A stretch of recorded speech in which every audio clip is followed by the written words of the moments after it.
E diante de todo, nesse percurso, né, diante de tudo isso, exatamente nesse interim, o Instituto começa a olhar para a forma em que ele investe na primeira infância no acolhimento, na época, através de outros programas, que buscavam olhar especificamente para essa fase do desenvolvimento no acolhimento, para o trabalho feito com crianças na primeiríssima infância, que a gente reconhece, né, como fase de 0 a 3 anos, mas começa a entender que, se a gente quer validar o direito da criança estar em família, se a gente legitima o que todas essas pesquisas e outras apontam como necessidades e aspectos muito importantes no cuidado a essas crianças para elas se desenvolverem, então a gente precisa também inverter a nossa lógica de cuidado.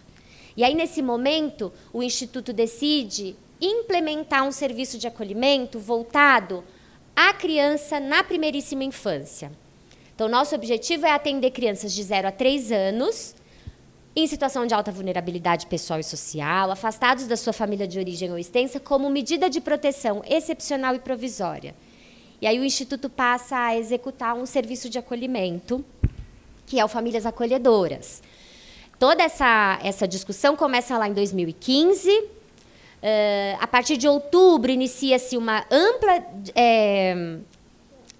discussão com poder público, judiciário, organizações do terceiro setor, divulgação nas comunidades, construção da metodologia, um período que a Carol e a Relaf se aproximou da gente, nos apoiou muito nas discussões desse processo de seleção, de avaliação, de acompanhamento das famílias, na construção do nosso processo de qualificação dessas famílias.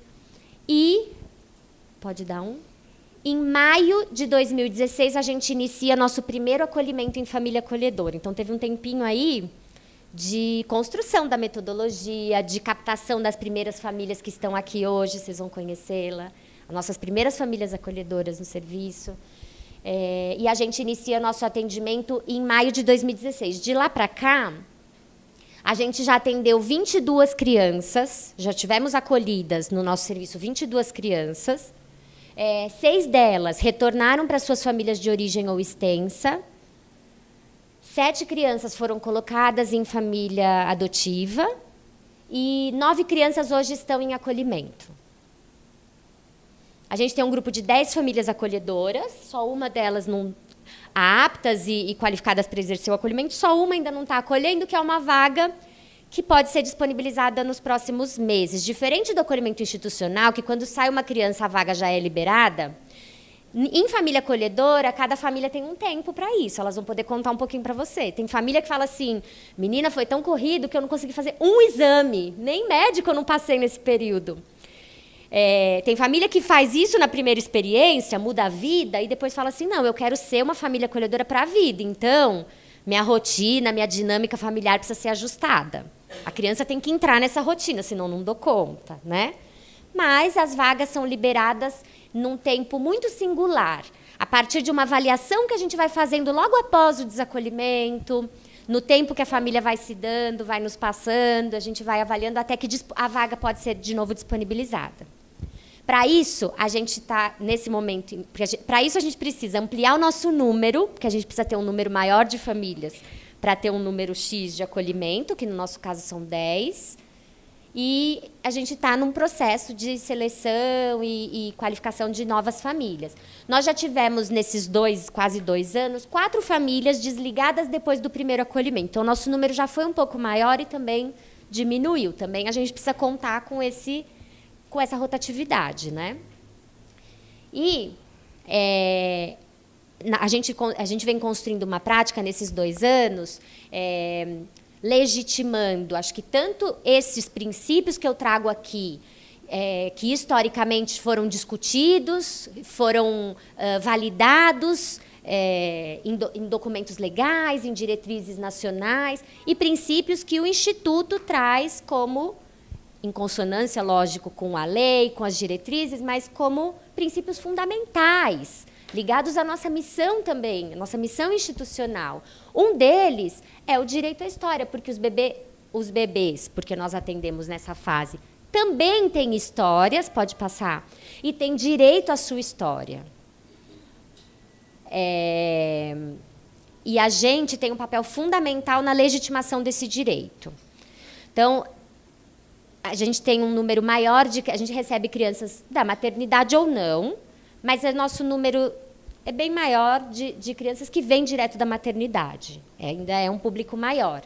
E aí, quando a gente recebe, quando o bebezinho chega lá da maternidade, com o profissional de saúde que vem acompanhando, eles até se assustam com a gente, porque eles já entregam, o motorista está esperando e quer ir embora, e a gente fala, vem aqui, você precisa me contar, você precisa me apresentar ele. Vem me contar quem é o João, quem é o Pedro. Eu preciso conhecer. Você sabe que você é uma das pessoas que mais conhecem ele? Eu preciso que você me conte. E aí, a gente vai ouvindo esse bebê. Você cuidou? Não era você que cuidava? Tem um profissional que vem falar. Todo o meu plantão eu ficava com ele. Ele pega a chupeta, não pega? Quem visitava ele? Como que ele ficava? E a gente quer ouvir tudo. E a gente segura esse profissional ali o máximo de tempo possível. Pode passar. E aí, chegam relatos muito importantes para a gente.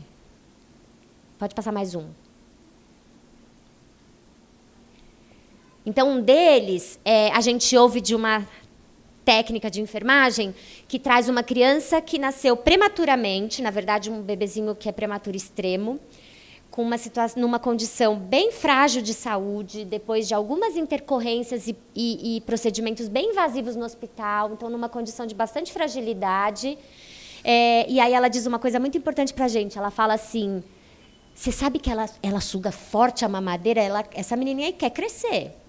E essa fase vem marcando a história dessa criança, porque a gente já disse muitas vezes a ela, realmente você quer crescer, porque essa menininha que chega nessa situação hoje está muito se desenvolvendo e crescendo e conquistando coisas e descobrindo coisas. Então, ela traz essa marca com ela, que já é uma marca que vem compondo a identidade dessa criança. Vem compondo a constituição desse sujeito, que ainda nem sabe que é um sujeito, lá, quando ele chega, pititico. Mas é a nossa fala, é o nosso olhar e é a nossa ação que vai ajudando esse bebezinho a se subjetivar, a se constituir enquanto sujeito, se reconhecer enquanto um sujeito. Pode dar mais um. E aí vem muitas falas, às vezes nos relatórios, nos telefonemas, às vezes pelo fórum. Por exemplo, em relação ao motivo do acolhimento. Então, a única coisa que a gente sabe é que o motivo é abandono dos pais. Abandono dos pais é um motivo bem recorrente lá no nosso caso. Abandono, abandono, abandono. E aí, a partir do momento que o bebê, a criança chega, a gente vai atrás para entender mais. É com a profissional que traz, é ligando e querendo falar com outras pessoas lá do hospital, é talvez indo até lá, é na busca ativa pela família que a gente vai desvendando um pouquinho dessa história. E aí, a gente consegue, de fato, entender o motivo do acolhimento. Então, em um dos casos, a gente sabe, pela própria assistente social do hospital, que quando ela conversou com a mãe falou, eu não vou ficar com ela porque eu não quero que ela tenha a mesma vida que eu. E quando a gente sabe dessa única fala, e a gente soube muito pouco além disso, a gente entende que o que aconteceu foi o inverso do abandono. Porque isso aqui, por mais que ela tenha entregado e aberto mão da guarda, foi muito mais por uma medida de proteção a essa criança, por uma vontade, um desejo de que ela não tivesse a mesma vida, a mesma história que ela, que repetisse aquilo, do que pelo abandono. Eu não sei vocês, mas se fosse eu nessa situação, para mim faria toda a diferença para a minha vida saber disso. Então, a gente precisa saber dessa história. Porque esse bebê tem história, né? Outra... Pode dar 2 cliques. Outro motivo que a gente também joga ralo abaixo. Uma mãe que também chega com esse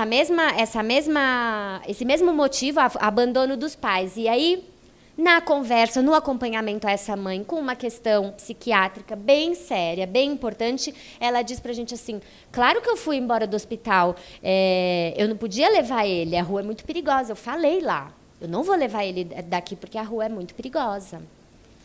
Então, também tem uma inversão e que, na condição que ela tinha, ela pôde racionalizar e construir, né, uma lógica dela e explicar o motivo do acolhimento do filho. Pode passar. Mais uma fala de imediata que a gente teve. Não, a mãe quase não visitou a filha no hospital. E foi bem chocante essa inversão aí, porque no ato do acolhimento a gente entende. A própria técnica que vem, ela fala assim, olha, todo o plantão que eu estava, a mãe visitava, a mãe e o pai. Conta que teve um dia que eles levaram o irmãozinho, e aí foi um forrobodó, porque o hospital, quando viu que tinha uma criança lá em cima, ficou bravo, e eles saíram, mas o irmãozinho ficou encantado de chegar e ver, e conhecer a irmã. E aí ela conta também que quando essa mãe foi proibida, foi impedida de ver a filha, porque as visitas foram proibidas, ninguém teve coragem de falar para ela, ou ninguém teve o respeito de falar para ela, e o segurança do hospital precisou barrá-la. Ela armou o maior barraco lá embaixo. Então, ela visitou bastante a filha, né? Pelo menos 12/36 ela visitou. E aí ela conta detalhes. Uma das coisas é que ela cantava e conversava bastante com a filha, e aí a técnica de enfermagem diz assim, e ela ficava com o olhar atento na mãe. E aí, nessa hora, eu seguro ela aqui, e ela com 1 mês e pouquinho, eu falava assim, então você gosta que a sua mãe canta para você? Que música que ela canta? E começa a cantar uma música e ela fica assim, ó, atenta. E a gente cantou bastante para essa criança. E uma coisa que choca tanto quanto, e que eu queria ouvir um pouquinho de vocês, mas é a história do nome da criança. Porque para a gente é muito impactante quando a gente recebe uma criança com um coraçãozinho de papel com o nome, Giovana, que estava no bercinho dela. Ela vem com um profissional da saúde que se refere a ela como Giovana, que conta que todo mundo chamava ela de Giovana. E aí a gente recebe do fórum um nome atribuído, Carolina. E a gente fala, não, ela não é a Carolina, ela é Giovana. Pode dar um clique. Porque os bebês também têm nome. Eles têm nome e a gente precisa reconhecer esse nome. E a gente faz mudar. Quando a gente sabe de um outro nome que esbarra, porque o hospital não avisa ou porque o fórum não pergunta, eu não sei lá por quê. Mas se o bebê tem nome, a gente faz valer o nome. Então, acho que aqui são princípios, só para finalizar que o meu tempo já acabou, mas são princípios que a gente faz valer e que são sutilezas da nossa prática, de cada ação, mas que se a gente não brigar por isso, a gente vai falar de uma trajetória legal, histórica, de avanços na lei que não vão acontecer se a gente, na prática, não fizer acontecer. Então, é a nossa ação, é o nosso trabalho que faz valer. Então, aqui, se a gente está em consonância com tudo isso, é na sutileza de cada caso, de cada história, que a gente precisa fazer acontecer. Tá? Muito obrigada, então. Acho que agora segue. Obrigada.